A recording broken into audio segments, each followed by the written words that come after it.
Hello for today's video guys. Ana ako na bakante nga part din sa among garden. Ako to siyang gilimpyuhan and ako ni siyang gihilamunan.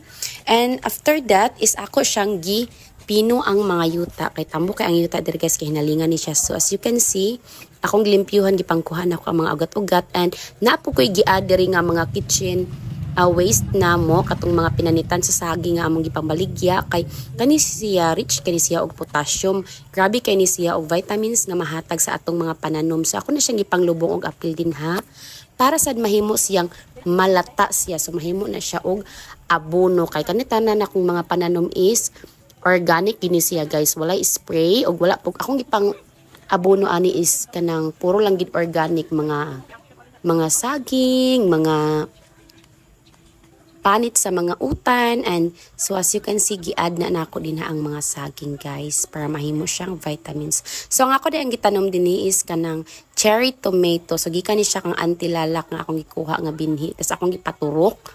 So isa ni siya ay tulo ni siya kaun mga bunga din ako siyang gipa binhi din ayan daghan ang resulta. So bisan asa na ko siya gipangbutang and sad to say ang uban dili gid siya ga okay tungod kay naay part sa mga yuta nga dili ag-angay ang mga tanom tungod kay kuan siya kana bitang isog. So bitang tanan ng isog sa klase nga isog oy.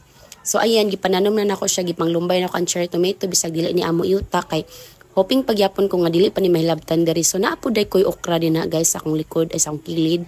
Ug sa akong atubangan na ay mga talong na akong tanom and good thing kay kaning talong hapit na gid sila nga matay pero naka-recover pag gihapon kay gigawas na mo siya. So once nga mainita na siya ang naulanan niangay sila so namunga sila og balik ug ako na pud ang giadi ni ang kaning yuta nga na ay iti sa manok. So salamat kaayo kay sir katong naghatag sa iti sa manok kapag ko nakahatag sa bunga sa talong sa yaha oy.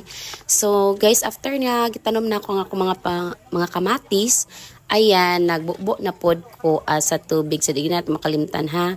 So ayan humana ko maayong hapon. Salamat sa pagtan-aw sa akong video. Please like and share mga memes. Thank you so much. Bye bye.